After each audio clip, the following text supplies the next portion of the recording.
Okay, so before starting the project, there's a couple of things that you need to have prepared. The first thing is this, the mat board, and you can just get mat board from like the dollar store for like $1.50, and then it's enough that you could use an X-Acto knife to cut about 4 9-inch by 12-inch pieces out of. And then you also want to cut out with an X-Acto knife a circle in the middle to act like a window. And then I also have all these little paper cutouts from cardstock that represent the different parts of the image, like the sky, the sun, the mountains, the river, the snow, all the little details. And then anything else that you'd want to add, it could be drawn on afterwards, after it's all glued together. And then this extra piece of paper, that's for the background that gets glued to the back, which you'll see later. So the first step would be to paint the mat board. One thing to make sure of is that the mat board isn't too glossy, because otherwise it'll be hard to paint on top of. So the colors I'm using are brown and burnt sienna, but you could always improvise and just use brown and white, or like brown with a little bit of yellow or orange or some sort of warm color. And what I'm doing is I'm blending them all together, so I'm not actually like painting them in one spot so much that they're mixing to make one solid color. I'm like keeping them separate so that there's some difference in the background. There's some streaks, it's more interesting.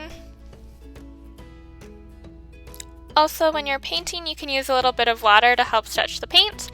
And then right here in this shot, what I'm doing is I'm using water and a little bit of paint to make sure I get all the white edges of the mat board so that you don't see any of the white foam. And it just makes it look more like wood, so it looks like a nice professional finish. At this stage, what I'm going to do is add all the details to make it look like some wood panels are nailed together. So I'm mixing a little bit of black into my brown to make a dark brown. And I'm just using like a fine point round brush, and I'm going to draw a line straight down the canvas, or not the canvas, sorry, the mat board. And they don't have to be perfect or anything, they can be a little bit messy. It's not a big deal. And I have them about 3 or 4 fingers apart. Alright, so now what I'm doing is I'm painting some lines to split up the wood panels to show where the wood panels are meeting up. Alright, so now what I'm doing is I'm adding in some finer details into the wood panels to show the wood grain, and I'm going along in the same direction as the wood panels. That's just going to add some extra details in there, make it look a little bit more realistic. And now what I'm doing is I'm dipping the back of my paintbrush into the black or the dark brown paint, and I'm dabbing on some nails to show where the boards are nailed together. So in the end, this is what it should look like. All the edges should be covered. There shouldn't be any white spots. The back, it doesn't really matter. And it should look just like that. Stencils that can be pre-made for the class before the craft is started, and then you start with the big ones first. You're going to start with these 3 first, okay?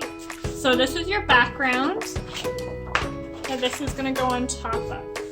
This is what everything's going to be glued on. And we need to cut the colors that we want. So I want to cut it out of the dark blue from my sky, and the front goes this way. And then you take a pencil and you trace.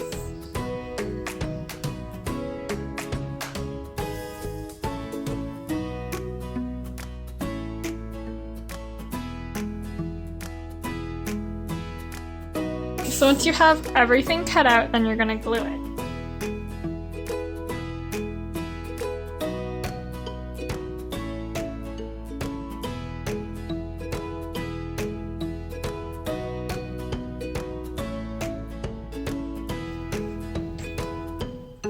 To keep it all nice and flat. Oh, but you can also do a test. Oh, yeah, everything fits.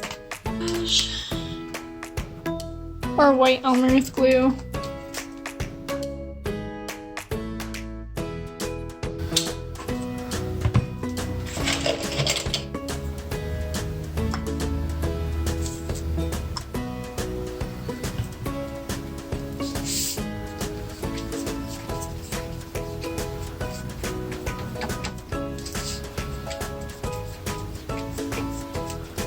gonna keep everything flat without coming up off the paper. Alright. And then you just let them dry. For this next part, what you're gonna do is glue on the mat board to the paper. So what I'm doing is I'm adding Mod Podge, but you could use White Elmer's glue all along the edges. Alright, then I'm gonna pick up the mat board, try and line it up as best as I can with the edges of the paper, and then just press down nice and firm. Make sure it's all smoothed out.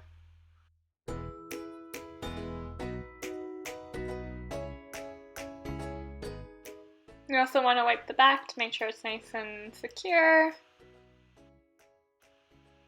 And voila! Okay, so the next part would basically be the same process where you have 3 templates and then you use them to cut out your next pieces over here. So here, here, and then once you're done, you're going to glue these on here the same way.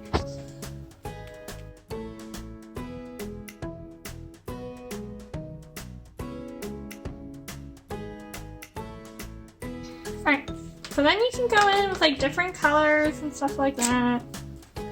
And you can make like little designs, just make sure the glue is dry.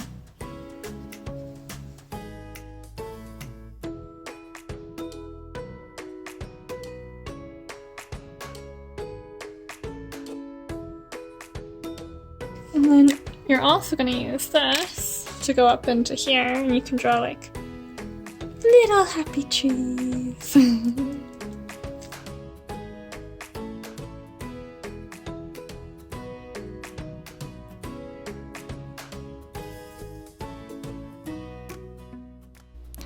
So for this part, what I'm doing is I'm using the back of my brush, or the very tip of my brush, to add some snowflakes into the background.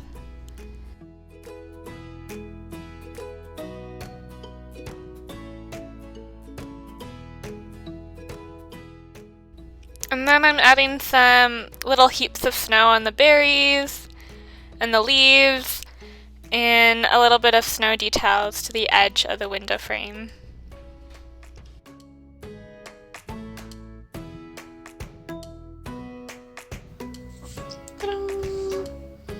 And then, if you have any kind of sparkles, you can add like sparkles.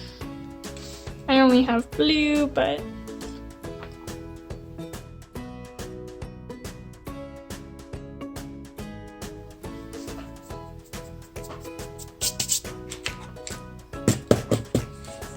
and it is all done! Yay!